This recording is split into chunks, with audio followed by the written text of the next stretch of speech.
Hello friends, welcome to Kavi Patient. இன்னைக்கு நான் என்ன வீடியோ பார்க்க போறோம்னா என் வீட்டுக்கு பின்னாடி இருக்கிற மாந்தோட்டத்தை தான் உங்களுக்கு காமிக்க போறேன்.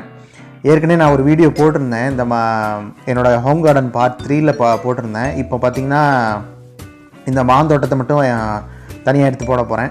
இது என்னன்னு பாத்தீங்கன்னா இது வந்து கிளிமூக்குன்னு சொல்லுவாங்க இந்த மாங்காய் வெரைட்டியை. இல்லனா கல்லாமணின்னு சொல்லுவாங்க.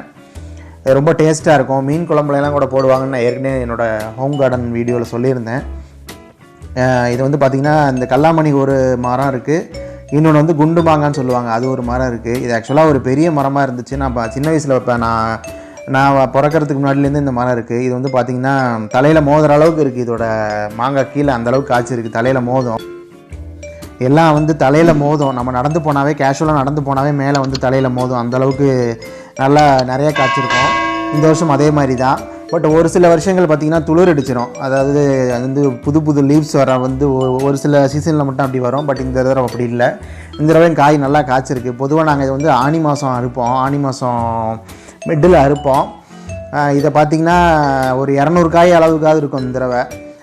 லாஸ்ட் டைம் வந்து ஒரு 150 காய் வரைக்கும் வந்துச்சு. நாங்கள் என்ன கவுண்ட் பண்ணோம். பொதுவாக நாங்கள் வந்து 2 மரத்தையுமே குத்தகைக்கு விட்டுருவோம். பட் இந்த தடவை நாங்கள் வந்து என்ன பண்ண போகிறோம்னு தெரில. பட் இந்த தடவை வந்து அந்த குண்டு மாங்கன்னு சொல்கிறேன் இல்லை, அந்த வெரைட்டியை கொஞ்சம் வெட்டிட்டோம். அந்த மரத்தை வந்து மேலே ரொம்ப குப்பை விழுகுது அப்படின்ட்டு வெட்டிட்டோம். பட் புதுசாக அது தளர் வந்து நிறையா இந்த தடவையும் காய்ச்சிருக்கு. அடுத்தது நான் நெக்ஸ்ட்டு அந்த குண்டு மாங்காவை காமிக்கிறேன் பாருங்கள்.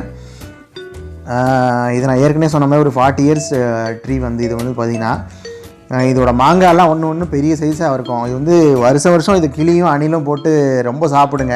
எங்களுக்கு அந்தளவுக்கு கிடைக்காது. பட் இந்த தடவை அந்த கிளி அணில் தொல்லை அந்தளவுக்கு இல்லை, என்னன்னு தெரில. இதை நான் சொன்ன அந்த குண்டு மாங்காய் வெரைட்டி இதுவும் நல்லா டேஸ்ட்டாக இருக்கும். பட் இதை விட அந்த கிளிமூக்குன்னு அந்த கல்லாமணின்னு சொன்னேன்ல, அந்த வெரைட்டி தான் ரொம்ப டேஸ்ட்டாக. இதுக்கு முன்னாடி காமிச்சோம்ல, அந்த வெரைட்டி தான் இன்னும் டேஸ்ட்டாக இருக்கும். அடுத்து நாங்கள் வந்து ஒரு 15 டேஸில் ஹார்வெஸ்ட் பண்ணலான்னு இருக்கோம். உங்களுக்கு இந்த ஹார்வெஸ்டிங் பண்ணுற வீடியோ உங்களுக்கு இப்போ வேணும்னு சொன்னீங்கன்னா நான் வந்து இப்போ நீங்கள் கமெண்ட் செக்ஷனில் சொன்னீங்கன்னா நான் கண்டிப்பாக அதையும் வீடியோ எடுத்து போடுறேன். ஓகே ஃப்ரெண்ட்ஸ், உங்களுக்கு இந்த வீடியோ பிடிச்சிருந்தால் மறக்காமல் லைக் பண்ணுங்கள், உங்கள் ஃப்ரெண்ட்ஸுக்கும் ஷேர் பண்ணுங்கள். நம்ம சேனலுக்கு நீங்கள் புது மெம்பராக இருந்தால் சப்ஸ்கிரைப் பண்ணாமல் இருந்தீங்கன்னா சப்ஸ்கிரைப் பண்ணிட்டு மறக்காமல் பக்கத்துக்கு பெல் ஐக்கானை ப்ரெஸ் பண்ணிங்க.